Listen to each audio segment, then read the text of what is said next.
Ram's here with me now to have you say, how you doing, bruv? Gravenberch in 40 million euros. Happy with it? And is that enough for Liverpool, mate? I'm going to keep it short and sweet. I am... Oh, God, he's going to be here. Terrace! Where's the midfielder, mate? Bro. I wasn't too keen on Gravenberch. I think he was more of a player that you lot needed more than we did. I still maintain we needed a 6. I don't think he has the defensive nous at this moment to play as a 6. And I think what we're really buying is mainly potential. And it's all good. He's a very talented player, but it's whether he'll actually reach those levels. That's the main question that is expected of him. And I think if we're not going to get a DM, I think there were better options out there that were more or less a similar price range, if not a little bit more expensive. But I think they could have done a much better job, in my opinion. But this is someone that Jurgen Klopp and Pep Linders wanted, someone that they wanted last season as well. They've got that man. All I can do now is back the player and see her and hope that he does well for us. That's all I can do now. So, yeah. JJ, you look a lot happier than Ram does about this deal. I'm just happy because I just decided to be shameless today. United. We've been in the mud. We didn't have any pull. It seems that Ten Hag can't get his former player over the line. That Amrabat deal, I don't know what's going on. Like, it's happened with Gakpo and Gravenberch now. So I just came to be scum. But in general, I agree with what Ram was saying. If I'm just being completely honest, like good. I think he's a good player. I think a lot of potential. When you look at the profile of player, especially from a stats perspective, he's very, very similar to Lavia. I mean, we've done it earlier with Ram. He's very, very similar to Lavia. So you can see why Liverpool have gone to go and get a player like that. Is that the player Liverpool really needed? I don't know. I feel like United and Liverpool, it's like their targets are the wrong way around. It's like we need a solid DM that can just sit, and that's what I would want. Anyway, that's what we're missing, or a lot of fans think we're missing. Klopp might not think the same. And obviously United fans are looking for that link from Casemiro to Mount or to Gravenberch or to the attack. And I feel like that's what Gravenberch is currently. But it seems as though you're not getting him. You're getting the defensive midfielder who can do that role to a certain extent, but I don't think to the level of obviously like a Gravenberch. So we'll have to wait and see, man. We'll have to wait and see. But look, it's about a 6, 7 out of 10 for right now. If he comes in, becomes a worldy DM, then hey, like I'll hold my hands up. But I think he's a very, very good 8. Look, you don't end up being 7 in the 7th or top 10 in for the Golden Boy rankings as a midfielder if you're not good. I mean, you spoke about it in glowing terms as well, Terry. So yeah, man.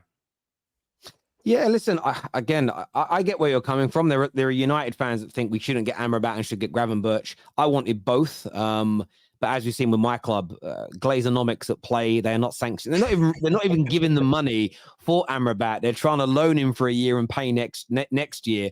And again, this is owners are worth billions and billions of pounds. They could pump £100 million in easy right now of their own money, buy both of them and ride off into the sunset. Do you know the most painful bit about this? And this is where the Glazers really upset me, is there's talk now that Fulham could come in and pay the £30 million for McTominay, which is what West Ham offered weeks ago and we said no to. So we end up accepting a bid now that we rejected a month ago. If we have had that money in for him and paid off Maguire with 7 million quid, we'd have raised an extra 60 million, which would have meant we could have gone and got Amrabat and Gravenberch well before you got involved and be away. And that's the problem with my football club. It's the execution of our deals, and they've done it now. 4 managers running, in my opinion. They pull the rug from underneath their feet so regularly. It's unbelievable. It's great for rivals and everything else. But in terms of the player, look, I think he's quality. I agree with you. I don't know if he's quite what you need in terms of a DM. Maybe Endo ends up being that guy. I still think when I look at Lavia as a player, he just, again, he's a little, statistically, they might be similar, but I just see him and Caicedo a little different to how I see Gravenberch. But listen, sometimes players can shock you. Maybe he's going to play McAllister as a DM a little bit more. You never know. I'm joking, but I know you guys don't want to see that. But do you want to see? Listen, you're still £70-odd million available based on what you bid for Caicedo. Like, do you want to see more tomorrow? Is it still a centre back that's needed? Right back, another attack? Like, what else do you want to see done tomorrow by Liverpool? We can hope that we get another player. I mean, like it's all hope now. As in, like it's very unlikely that something's going to happen. But look, I've been hearing rumors about Nketiah. Apparently, we're going to have a look at him and make a last-minute bid for him. And I think that's pretty much it. I think if there is going to be a signing, it's most likely going to be a centre-back, because we've already gotten rid of Nat Phillips, our homegrown centre-back, and we're looking, and Virgil van Dijk is suspended. And we know the injury problems that both Konate and Gomez respectively have. So a centre-back is the most likely option for me. Whether it gets done and whether any club will be willing to part with any of their centre-backs is a different story. But yeah, we'll have to wait and see what happens. How about yourself, Jay? This ownership, this club, this is just run.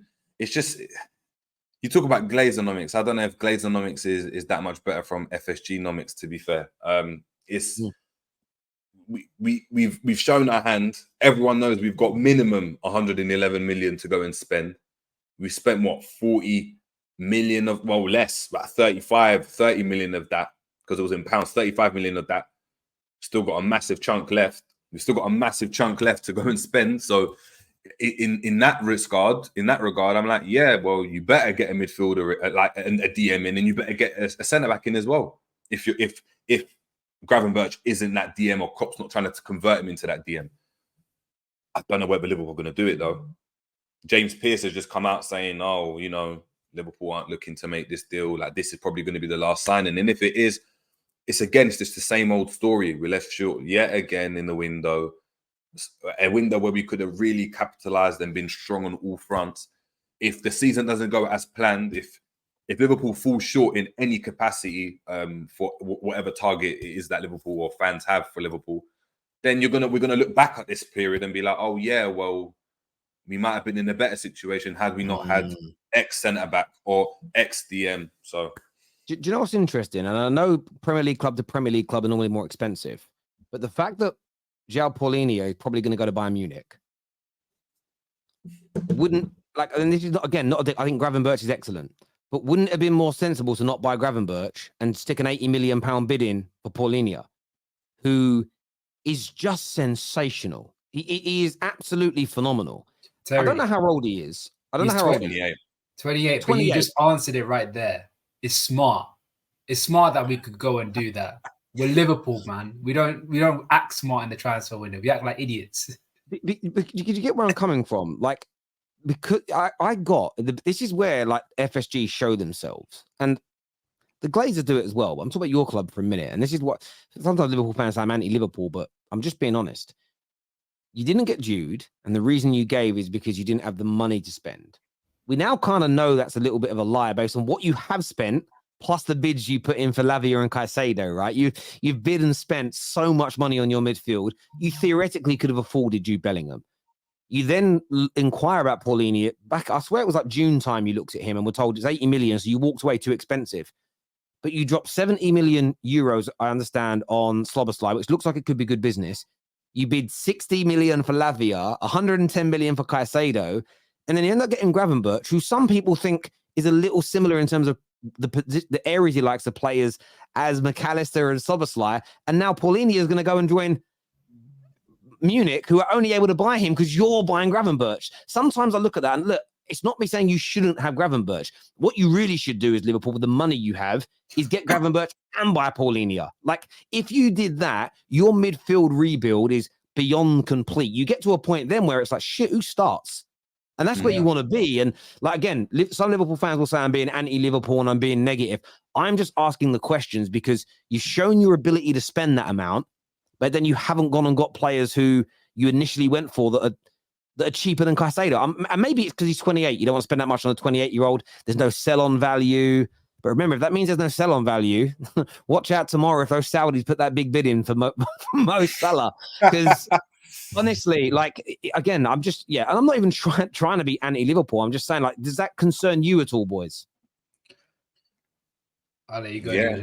Yeah, I mean, it does. It's funny because when Liverpool signed Endo, Klopp's come out and said, you know, I've always been an admirer of Endo, and I had to begged the owners because that's against our policy. We don't sign players over this age. So he's obviously a 30-year-old DM. So we managed to sign him, and I'm really, really happy. But we weren't willing to do that for a Painha. And I don't think Liverpool think Painha makes the difference for Liverpool, or a DM makes that much of a difference for Liverpool. Hence why we don't go for him. And I think, but that then confuses me, because then we bid 110 million for Caicedo. And does Caicedo make that much? That does the difference that Caicedo makes to Liverpool? Is that so much greater than the difference that Painha would make?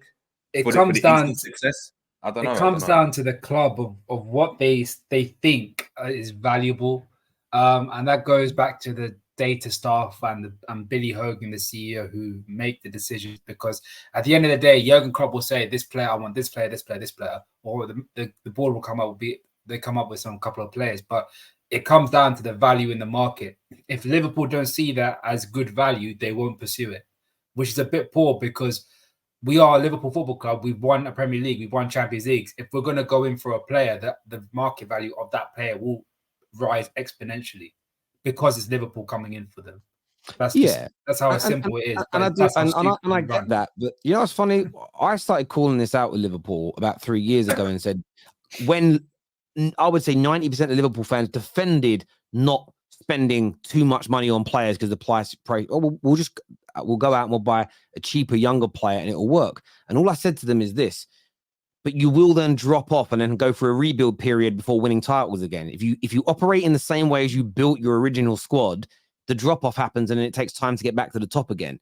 Because unless you buy the better players where you have to play a premium for and stay at the top. And that's where my club goes wrong as well. And we have done now for years. We were doing it at the back end of Fergie, but he was so great. He kept our heads above water. The reason I called this out is because there were similarities with how my club operates. And for me, I don't think there's anything wrong. I know that the younger generation don't like spending lots of money on players that are over the age of 28. But if you look at Paulina, there's nothing about him that doesn't say you're not going to get 4 or 5 years out of him. And say you get 4 years out of him and you spend 80 million. He's worth 20 million pounds a year in terms of what it would cost to buy someone of that quality. So it's more than worth it. There's a comment here I want to put up, though, that says reports coming out of Liverpool is that they are not looking for a number 6, as they are planning to play 2 box-to-box midfielders. So does that mean Endo's going to be your starting 6, or will it be Gravenberch? What do you boys think? It sounds as though Gravenberch and McAllister will be playing together. Yeah, that I think Endo's come in. If I'm being honest, Endo's come in to be a DM when we need a DM, to be a steady Eddie, but also be cover at centre back. The Millie role. It's funny how you're calling Endo a steady Eddie, but Liverpool fans use that word to describe Cass. It's mad, isn't it? Yeah, it's mad. It's mad. But in fairness, again, I was defending Liverpool on this as well when it comes to Endo. I still think you would have signed someone like Endo. 100%. 100%. Sometimes it's when the order of which things happen can make people angry. How we've gone from Caicedo to Endo. You probably had to get Endo done then, though, because of timings and everything else. And it's just 100%. I 100% believe that if we signed either Lavia or Caicedo, Endo would have come as well. It was like a couple of years ago we signed Thiago and then Jota came in the day after. It's something along the lines of that. I think that was the plan, but clearly